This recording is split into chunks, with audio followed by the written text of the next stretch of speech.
Let's get him out, ladies and gentlemen, it's Lewis Hamilton.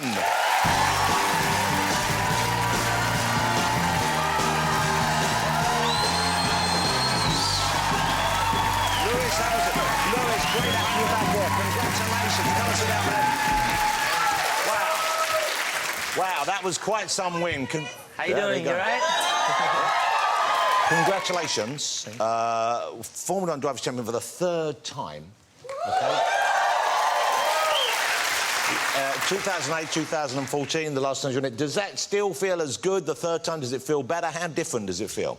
It feels better, I think, the third time. I think because also Ayrton Senna was always my favourite driver. I started watching when I was 5, and I always wanted to be him. So to think that I've now equalled him in the championship stats is an amazing feeling. Right now, I'm in a weird place because now I've reached that level that Ayrton had in terms of the championship, and that now I'm kind of like, what's next? Yeah. But I've just signed for 3 more years, so I guess I'm going to be fighting for the championship. 3 more years.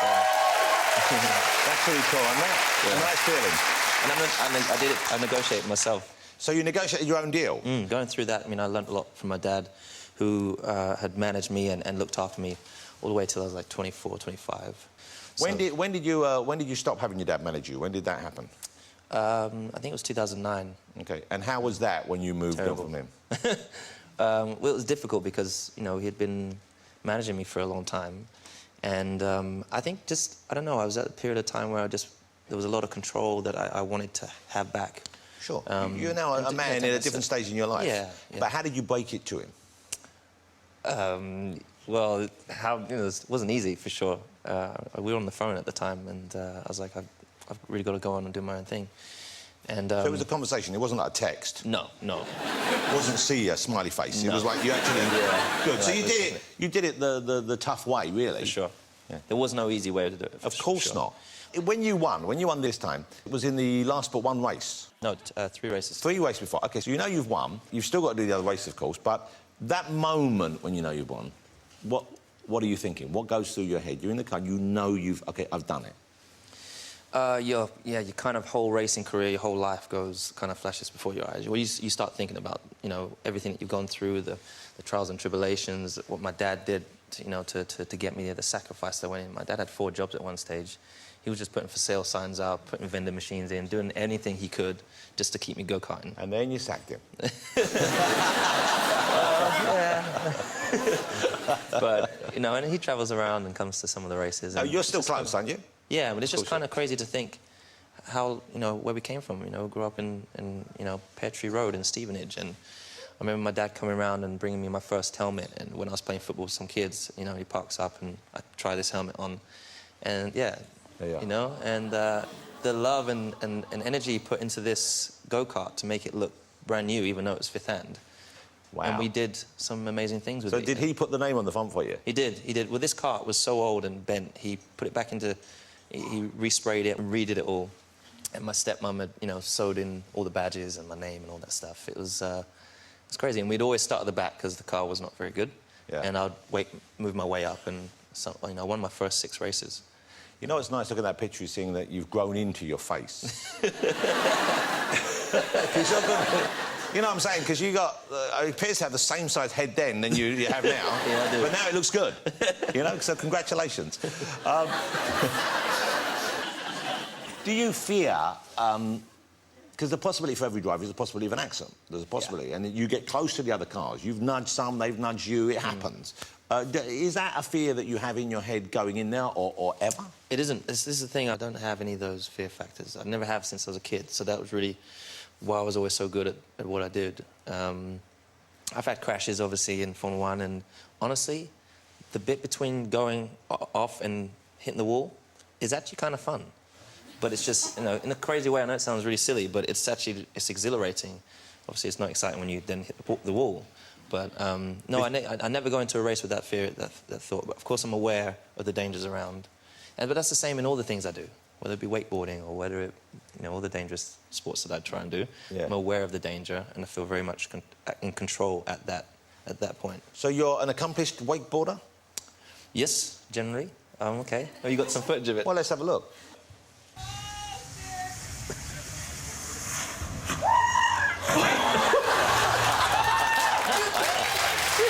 That's impressive, though. Wow. I did make it next. I was going to say, I bet you went back and got it right then, didn't you? I did. Keep getting up and keep trying, and eventually I got it. Keep getting back in the saddle. OK, now you turned, you turned 30 this year?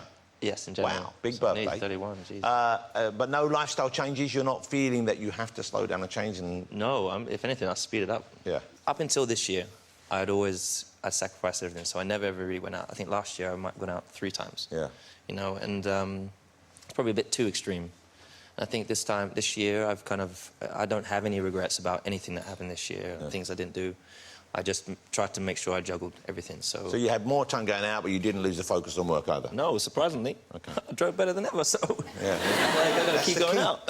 I always say that, get hammered, and then the sport will come. Let me talk about the rivalry within Formula 1 and within your team. Nico Rosberg, he won... You have to forgive them, it's painful. Well, that's OK then. Yeah. He won all 3 of the other races, didn't he? OK. Yeah. So what is there? Is there bad blood between you? Is there... Because there must be friction. There is. For sure there's friction, I think, naturally. We've known each other since... I went to race in Italy. I got signed when I was 13 and I went to race in Italy. And when I got there, he was the golden child because his dad was a F1 world champion. So he'd arrived in a helicopter and had all the best of everything and all these different things. And we actually became good friends after our first race together. He led the whole race. I was behind him and I overtook him in the last lap and won the race. And that's where our relationship started. And... So it started, in a way, it started already with him thinking, who's this kid? Yeah, for sure. He's on my territory. For sure. And he just beat me. Yeah. I don't like this. So you can imagine, we're in Formula 1 now, and he, more than ever, wants to set the record straight, for sure. But, yeah, I think there's only room for one number 1. And he's sitting right here. Yeah, so... And enjoy it. But I know you well enough to know that you would never gloat. You would never make him feel at all awkward about you being number 1, him being number 2. Why? I even have some footage of you kindly passing him the number 2 hat. So look at it. I honestly, I was just passing it. Yeah, sure you were, Lewis. You would just go, yeah, number 2. No, I don't know. You know, growing up, my dad was always just do your talking on the track. Yeah. And of course, I know how difficult it is when you lose, so I would never want to make someone feel that way. No, I can see you were rubbing it in as such, but... I wasn't trying to, but maybe I did, but I didn't mean to. I think next time, if you're first and you've got the hat, you could leave the hat for him on the table. I think I will. Because he can find it. Yeah. I would. Or you could put it on his head very hard while saying, loser. I mean, you could do that. OK, now you have 2 dogs. I do. Roscoe and Coco. Yeah, Roscoe, literally, this minute is under surgery, right, in surgery for his breathing, because they have bad breathing. They're bulldogs, aren't they? Yeah. Yeah. But his breathing was restricted like 20%, so at the moment he's having his tonsils out, he's having some other stuff done in his... Is Roscoe the small guy there or the big guy? He's the big boy in the He's the big fella. Actually, Coco's here. He's back there watching the TV. Would you bring Coco out? Can we meet Coco? Yeah, sure. OK, let's get Coco. I love the fact you brought Coco with us. Here she is. Oh, here she is. Come on, Coco. Oh, thank you. Wow, hey, Coco, up here. Well, I mean, I think it's polite to ask before you put your dog on the couch, I'll be honest with you. Is that okay? Sorry. Well, it's a bit late now. I mean, of course she's it's okay. clean. She's been groomed today. She's beautiful. Look at you. You're a beautiful girl. You're beautiful. Coco, you're a beautiful girl. You're Who's that? Who's you? Coco. This is me kiss.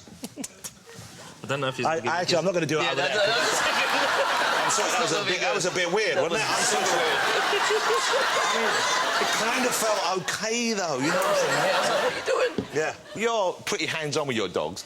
You love them both. I love animals. I love animals. But I saw a picture of you, which I must say, I thought, OK, this is lovely. He's out walking his dogs. And if you've got dogs, that is the response. People forget, you've got to give them that exercise. You've got to give them that love. And but I thought this is one of the laziest dog walkers I've ever seen in my life. Because this is a picture of Lewis walking Roscoe. Have a look at this. OK.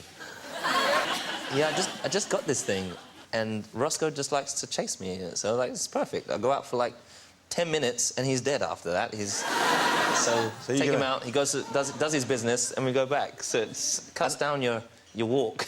OK, I've got one here. You have? Yeah. Here you go. It's called an air wheel, isn't it? Man, they're hairy. They've given me 2. Oh, jeez, this is my workout for the week already. OK. What's that? What's that? Coco, you know what that is? Tell me. So that's your one.